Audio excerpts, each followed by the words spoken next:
Hi friends, നമസ്കാരം. ഞാൻ P G Reynold, വ്യക്തിത്വ വികസന പരിശീലകൻ. എൻ്റെ പരിശീലന പരിപാടികളിൽ പങ്കെടുക്കുന്ന പലരും ചോദിക്കാറുള്ള ഒരു ചോദ്യമാണ് ജീവിത വിജയത്തിൻ്റെ രഹസ്യം എന്താണെന്ന്. സത്യത്തിൽ ജീവിത വിജയത്തിൻ്റെ രഹസ്യം വളരെ സിമ്പിളാണ്. നമ്മളുടെ ചുറ്റുപാടും ഉള്ള ആൾക്കാരെ നമ്മളൊന്ന് നിരീക്ഷിക്കുകയാണെങ്കിൽ കുറച്ചു പേർ മാത്രം ജീവിതത്തിലെ എല്ലാവിധ സൗഭാഗ്യങ്ങളും ആസ്വദിച്ചുകൊണ്ട് ജീവിക്കുന്നു. എന്നാൽ ഭൂരിഭാഗം പേരും ഇതൊന്നും ആസ്വദിക്കാതെ സാധാരണ രീതിയിലുള്ള ഒരു ജീവിതം നയിക്കുന്നു. എന്താണ് ജീവിതത്തിലെ സൗഭാഗ്യങ്ങളെല്ലാം അനുഭവിച്ചുകൊണ്ട് ജീവിക്കുന്നവരും ജീവിതത്തിൽ പരാജയപ്പെട്ടതുപോലെ ഇതൊന്നും അനുഭവിക്കാതെ ജീവിക്കുന്നവരും തമ്മിലുള്ള വ്യത്യാസം? ഇവർ തമ്മിലുള്ള പ്രധാനപ്പെട്ട വ്യത്യാസം, ജീവിത വിജയം ആസ്വദിക്കുന്നവരെല്ലാവരും തന്നെ വ്യക്തമായ ലക്ഷ്യമുള്ളവരും ആ ലക്ഷ്യം പൂർത്തീകരിക്കണമെന്നുള്ള ദൃഢനിശ്ചയത്തോടുകൂടി ഏത് ബുദ്ധിമുട്ടും സഹിക്കുവാൻ തയ്യാറായിക്കൊണ്ട് കഷ്ടപ്പെടുന്നതാണ്.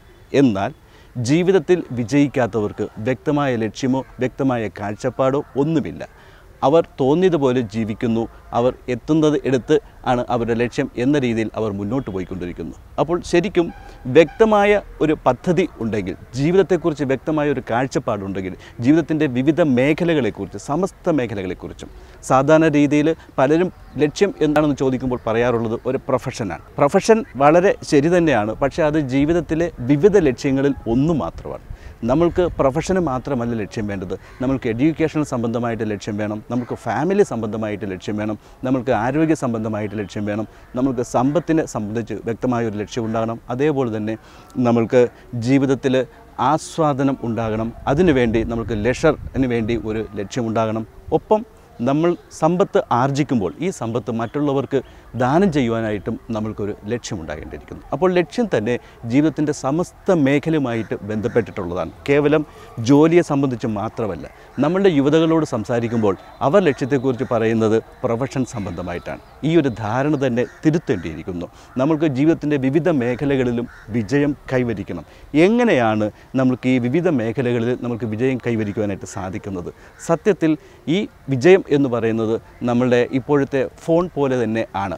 രണ്ട് തരം ഫോൺ ഉണ്ടെന്ന് നമ്മൾക്കറിയാം. ഒന്ന് സാധാരണ ഫോണും മറ്റൊന്ന് സ്മാർട്ട് ഫോണും. എന്താണ് സാധാരണ ഫോണും സ്മാർട്ട് ഫോണും തമ്മിലുള്ള വ്യത്യാസം? സ്മാർട്ട് ഫോണിൻ്റെ ഓപ്പറേറ്റിംഗ് സിസ്റ്റം ആൻഡ്രോയിഡാണ്. ഈ ഓപ്പറേറ്റിംഗ് സിസ്റ്റം ആൻഡ്രോയിഡ് ആയതുകൊണ്ടാണ് സ്മാർട്ട് ഫോണിൽ നമുക്ക് വീഡിയോ എടുക്കാൻ സാധിക്കുന്നതും നമുക്ക് ഫോട്ടോ എടുക്കാൻ സാധിക്കുന്നതും ഇത് അയച്ചു കൊടുക്കുവാനും ഒപ്പം നമ്മൾക്ക് ആളിനെ മുഖാമുഖം കണ്ടുകൊണ്ട് സംസാരിക്കുവാൻ സാധിക്കുന്നതും. എന്നാൽ സാധാരണ ഫോണിൽ നമുക്ക് ഒരു ഫോണിൻ്റെ ബേസിക് ആയിട്ടുള്ള ഉപയോഗം മാത്രമേ അവിടെയുള്ളൂ. വിളിക്കുവാനും അതേപോലെ തന്നെ മെസ്സേജുകൾ അയക്കുവാനും സാധിക്കുന്നുള്ളൂ. സാധാരണ ഫോണിലെ ഓപ്പറേറ്റിംഗ് സിസ്റ്റം ആൻഡ്രോയിഡ് അല്ലാത്തതാണ് ഇതിൻ്റെ കാരണം. ഇത് തന്നെയാണ് ജീവിത വിജയത്തിൻ്റെയും ജീവിതത്തിൽ വിജയിച്ചിട്ടുള്ള ആൾക്കാരും അതേപോലെ തന്നെ സാധാരണ രീതിയിൽ സാധാരണക്കാരായിട്ട് ജീവിക്കുന്ന ആൾക്കാരും തമ്മിലുള്ള വ്യത്യാസം. നമ്മളുടേതെന്ന് പറയുമ്പോഴേക്കും നമ്മുടെ ഓപ്പറേറ്റിംഗ് സിസ്റ്റം സത്യത്തിൽ നമ്മുടെ ചിന്തകളാണ്. നമ്മളുടെ ചിന്തകളാണ് നമ്മളെ വിജയത്തിലേക്കും പരാജയത്തിലേക്കും നയിക്കുന്നത്.